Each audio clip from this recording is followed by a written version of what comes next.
pagiging ama ng isa sa pinakamalaking university sa Pilipinas, dapat ay handa mong harapin ang lahat ng hamon at responsibilidad na nasa iyong mga balikat.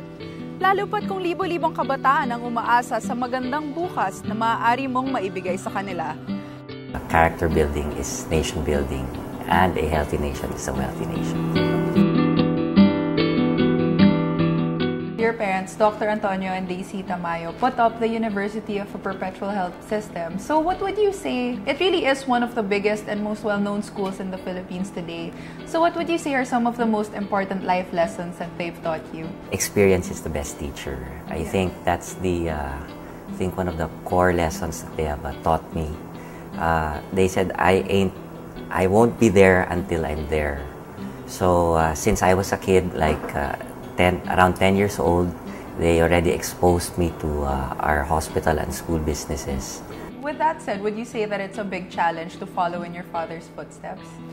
Well, it's indeed, I think challenge is also even an understatement because of the huge accomplishments that both my parents have indeed made from developing the character of several thousand students and taking care of the patients throughout the years. I think that's a daunting task, but with the help of my brother and the whole management team and the Perpetual community, I think we'd be able to realize the goals of Perpetual Health, which is essentially character building is nation building, and a healthy nation is a wealthy nation.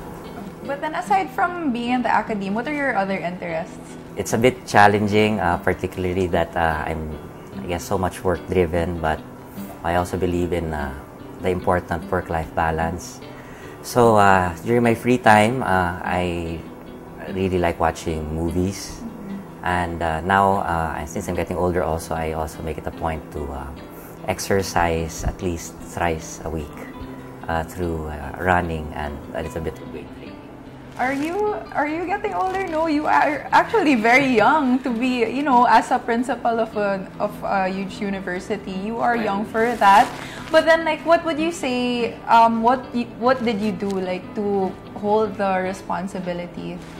What I did is, I first, from the beginning of time, I was trained already I think I was destined by my parents and by God, of course, to run a university. So my experience over the years has taught me to become a better leader. Then I also studied well in high school in La Salle Sobel, and then I took up business administration and accountancy to be a good manager and leader of our university, and to further professionalize and develop my skills. I also took a master's in business in Kellogg and a Master's of Education at Harvard to equip me with the skills and the knowledge necessary to run a family-owned private university. Yes, and the first thing that greeted us when we got here was the aviation school. So it's impressive that you actually offer that and a lot more. I think you offer almost every course. Can you tell us a bit more about what's been going on with the school? The state of education in the Philippines is in a constant change, and from the nursing boom to the nursing bust, the school industry now has to be more innovative and creative. That's why my parents thought of offering several courses from engineering, maritime education, even law, business. So should there be any changes in the environment, there are other professions that the school would be able to earn from the business standpoint. So now we're very busy preparing the university, particularly our basic education, to offer grades 11 and 12. We're also offering, developing and beefing up our new Sunshine course, which is our maritime course. So we have also invested in a lot of equipment in the maritime industry. And hopefully our aviation course, which you just saw a while ago, would... and enjoyed a lot. And enjoyed. I think you flew you had a free flight 3 times. We're now hopefully developing the aircraft mechanic portion of the aviation course, and hopefully the flying course will also pick up. Yes, and aside from all of these wonderful courses, I've heard that you also have a really good sports program. Can you tell us a bit more about this also? This year, I'm particularly proud of our whole Perpetual Light community because first, our cheerleading team won its 7th championship. Our volleyball team also consistently won from the men's team to the women's team, both volleyball and beach volleyball. As you know, a lot of Filipinos really enjoy basketball. Yes.